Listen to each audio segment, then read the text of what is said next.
Are you still counting calories for weight loss? Calories in versus calories out. This is what the food industry would love you to buy into, literally and figuratively. On the surface, it seems to make a lot of sense.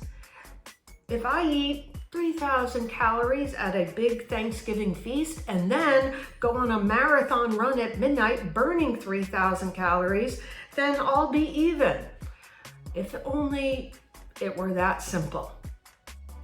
Hi, my name is Bonnie London, a registered dietitian for over 20 years in private practice.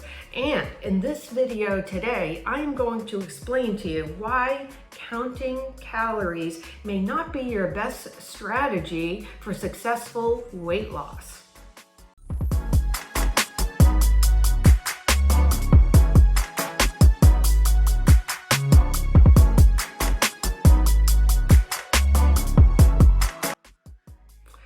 Calorie counting is based on the idea that every calorie consumed requires a specific amount of energy to burn those calories. If we were the equivalent of a laboratory Bunsen burner, then this would make a lot of sense.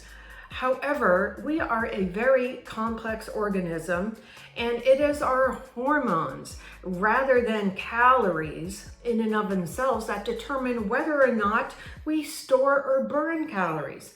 Ultimately, we don't want to completely ignore the amount of calories we are eating, but rather what we want to do is shift our focus to the quality of those calories.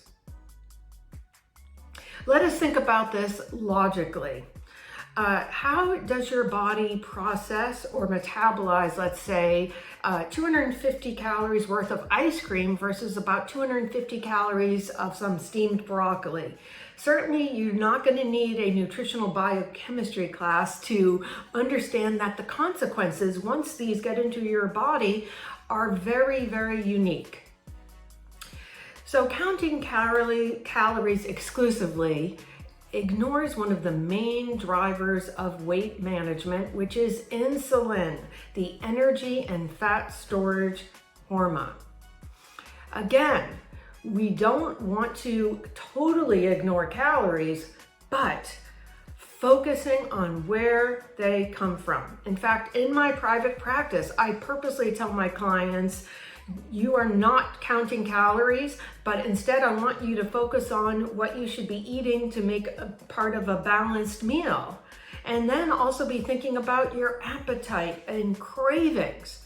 And at some point after we've been working together for a while, I do ask some of them, hey, let's put in what you're eating into an app and just see kind of how many calories you're taking in, as well as, the macronutrient ratios. And something amazing happens, and that is the amount of calories that they are actually consuming is surprisingly low, and this is all without purposely counting calories. So, how can we adopt a diet that is able to satisfy us while supporting our weight loss goals? I've identified what I consider to be the top 3 drivers of food selection to help answer this question. Number 1, certainly we are driven to seek out calories in food because this is what we need for survival. And particularly, we are drawn to foods with carbohydrates and fat.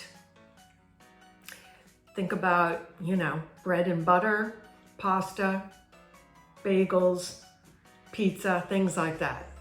It is interesting to know that there is only one place in nature where carbohydrates and fat appear together, and that would be breast milk, where we are having the largest growth of our lifetime. So it's no wonder it's impossible to control ourselves when we are eating certain foods, such as ice cream or cheese.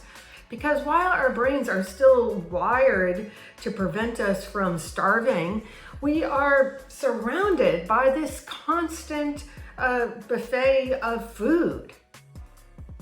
Number 2, nutrients. Have you ever noticed that you have cravings for certain flavors?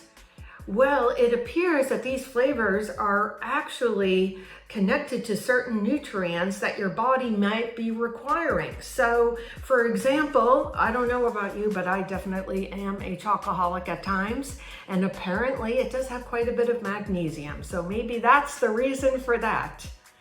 Now, unfortunately, we've had so many changes in our modern food supply that it has really altered our body's innate intelligence for trying to figure out what it needs to be eating. A very challenging task because of all the flavors that were constructed in the lab. In addition to the fact that we grow our produce and our animals to increase the volume, and they are also lacking nutrients. So we really are in a difficult situation. I don't know about you, but every time I eat a tomato, I really think about what it used to smell and taste like, when I was growing up.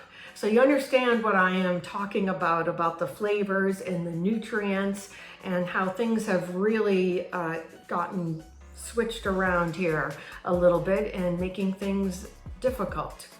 The bottom line is we are increasingly eating foods that are loaded with these artificial flavors that don't contain any of the nutrients, and ultimately you end up being able to eat so much of it without being satisfied at all.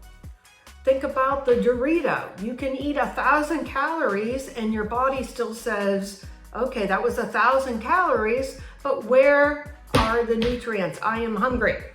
Finally, a third driver of food choice would be reward. We are the only species that can consciously decide to eat simply for the pleasure, joy, or entertainment of eating. Having a good day or a bad day, one can always rationalize how a special treat is the perfect remedy. Most of us have been socialized from the beginning to associate food with reward. Even going to the doctor was made better by grabbing a piece of candy at the reception desk on the way out. Finally, stop counting calories for weight loss and start counting nutrients, focusing on the most nutrient-dense foods that provide both the essential macronutrients, protein, fat, and carbohydrates, and micronutrients from vitamins and minerals. You are going to find that your body will be satisfied and you will naturally and instinctually know how much and what to eat. And you can do all this without counting calories. If you found this video helpful, please subscribe and be notified of every next video that comes out. And if you are interested in some personalized help, there is a link in the description below where you can set up a discovery call. Well, I look forward to seeing you in the next video.